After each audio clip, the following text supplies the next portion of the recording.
Би 3 хоногийн өмнө цаг авсан. Тэгээд өчтөр ирээд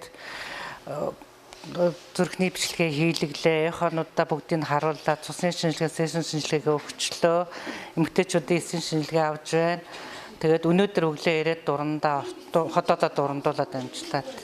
Ер нь л нэг өдөртөө бол бүгдээрээ цаг хугацаанд явагдаад дуусчихна. Тэгээд ер нь тэгээд харуулаад яхад эмчнэр бүгд тайлбарлаад сайхан хэлээд өгч байна. Тийм болохоор ер нь урьдчилан шинжилгээнд ороод биеийн байдлаа мэдээд авах тэр нь тусдын мэхтэй байна л гэдэг ойлголоо. Энэ бол маш зөв зүйтэй асуудал. Бид нар ч ерөөсөө өвдсөндөө биш, өвдөхөөс өмнө ерөөсөө өөрийнхөө эрүүл мэндийг хянжил байхгүй бидний эрүүл мэндийг хянах уу. Тэр цэгээс явуулж байгаа энэ бол маш зөв зүйтэй асуудал. Энийг одоо эртхэн шиг хүмүүс энэ эртэлрүүлэлтэд хамрагдасаа байлаа л гэж би хүсэж байна. Их хайтайхан байна. Би бол тэр заавал өвдөд авах юм байхгүй надад. Гэлээж гэсэн өөрийнхөө төлөө өөрөө л явахгүй бол бидний төлөө өөрийнхөө төлөө өөрөө эрүүл мэндэд бодож явахгүй бол хэн явах вэ? Тэгэхээр тэр энэ бол маш зүйтэй асуудал гэж бодож байна. Энтгийн үйл ажиллагаа маш сайхан байна. Цэвэрхэн гоё зэгцтэй юм. Нэг хүлээлэг багтай юм байна. Би одоо надад л ерөөсө тань тийм юм байна, ийм би гэж хэлсэн юм аа. Яг нэг юу ч зүйл өндөр жин үзлээ. Жингийн илүүдэлтэй юм байна. 20 хил илүүдэлтэй явдаг юм байна. Тэрэн дээр л анхаарахаар юм байна. Өөр юм алга тий.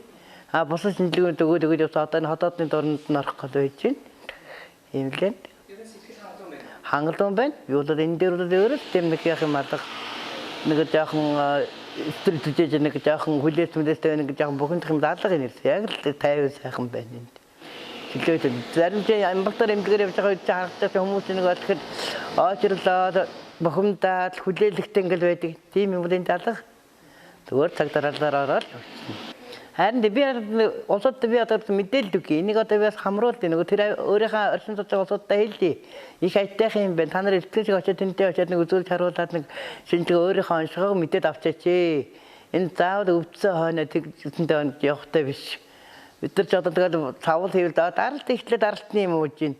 Хотод өвчин хотодны юм ууж гин гэл тийм юм ууж гин ийм юм ууж гин гэдэг имийн бос эмчилгээгээр та нар явж байгаа энэ эмгэлт нь хандчаад оншоо мэдчихэд эмчилгээгээ хийлгээч. Одоо усалж одоо нэг утсаар ухаалаа тэр хотоодны цайг тэр илгэн цайг нэг янз бүрийн имийн бус эмчилгээ хэрэглэдэг тэрэнд сүлжээний юмд нь битээ ороо эндээ хамруулчаад дараах юмд ороод хэлмээр байна. Манай аймгийн хувьд бол 5 сарын 1-ээс эрт төлөвлөлт эхэлсэн. За вакцины үзэлгээр бол 0-аас 18 насны үзэлгийг бол өөрөх сумын эмнэлэгт үзүүлж байгаа бол манай дээр 18-аас 30, 31-ээс 45, 46-аас 65, 65-аас 61, 61-ээс дээш гэсэн вакцины үзлэг хийгдэж байгаа. За тэгээд манайх эрүүл мэндийн энэ ихтэлүүлгийн төв дээр маань нийт одоо манай хотоодны дуранд бол 200 гараад үйлчлүүлэгч дурн хийлгсэн байгаа.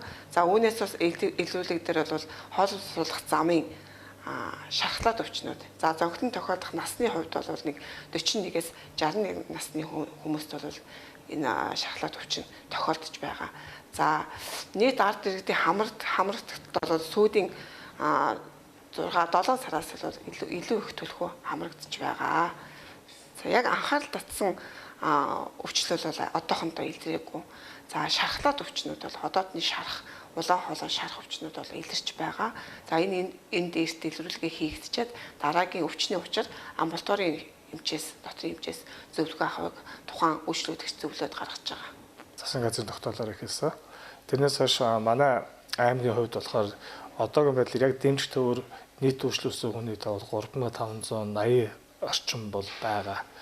За энэ 3580 орчим хэвдээс одоо 5 сараас хойш ингээд нийтдээ ингэж явж байгаа.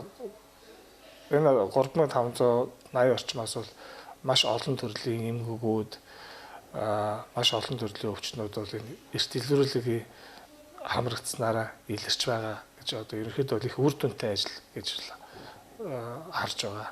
Миний хувьд болохоор би Сэлэнг аймгийн нэгдсэн эмнэлгийн хавдрын эмч мөн эрт илрүүлгийн дэмжих төвийн ерөнхий зохицуулагч эмчээр бол 5 сарын 1-ээс хойш одоо хүртэл ажиллаж байна. Тэг одоо хотоодны өрөвслүүд, улаан хоолой өрөвслүүд, за тэгээ дээр нь бамбаа болчирхай зангилаанууд, бамбаа ер нь дотоод шүүрлийн өвчлөлүүд, За зарим хүмүүс бүр чихрийн шижинд сахартайгаач мэдэхгүй явж байгаа улсууд маань энэ төрж яад уушлагдж байна. Сахарынхаа хяналтанд орж байна. За гэх мэт ер нь бол зүрх судасны өвчлүүд, за артерийн даралт эксэлтүүд, за хавдрын тодорхой бага хэмжээний хувь нь бол хавдрын урьдл өвчнүүд маань бол илэрч байгаа. За энэ ер нь бол ихэнх эзлэх хувийг нь бол ерөөдөө дотрийн өвчлөл буюу ходоод гэзний улаан улаан замын дурангаар хийгдсэн онцлогооны асуудлуудаар маш их ходоод гэзний өрөвсөлт өвчнүүд бол илэрч байгаа. Манай дэмжлэг хүн маань бол одоо 12 хүний бүрэлдэхүүнтэй.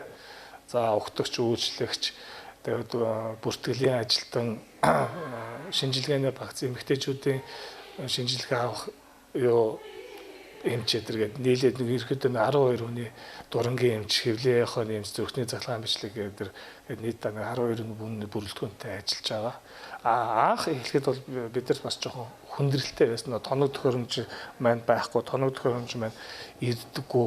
Тэгээ бид нар өөрсдөөс амбулатороос тоног төхөөрөмжүүдээ наашаа зөөж авчирч заримдаа амбулатор дээр дуран хэдраа хийх хэдрэх асуудал болсон. Одоо бол тоног төхөөрөмжүүд бол сая 7 сар 6 сар гэдэг ерөнхийдөө бүрэн бүтэн тоног төхөөрөмж бүгд хүрчээд одоо яг үйл ажиллагаанаас сайхан жигдрээд явж байгаа.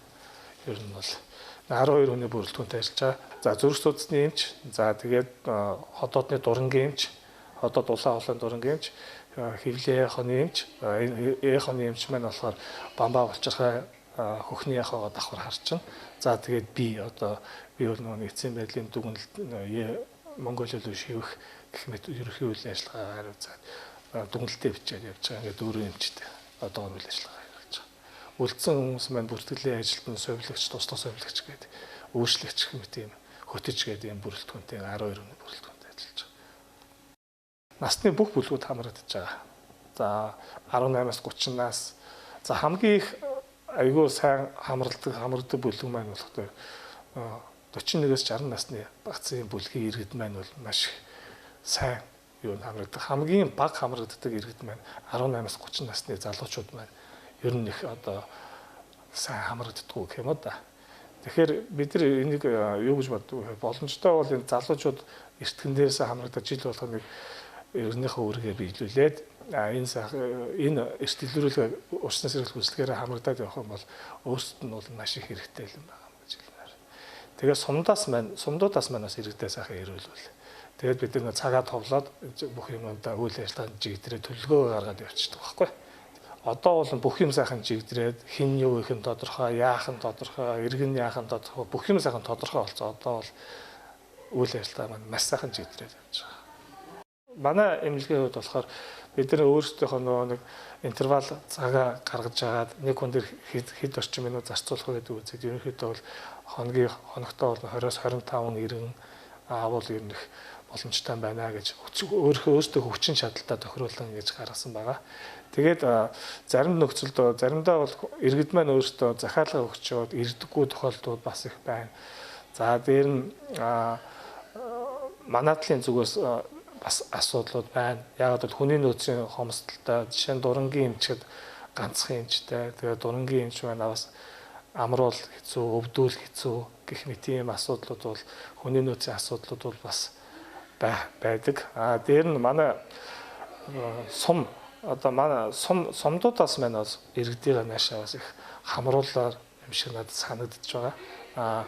Заавал төрсөн өдрөөрөө тэгж наашаа урилга тараа сумдынхан маань ингэж хамруулвал бас их зүгээр юм болов уу гэж бодож байгаа да.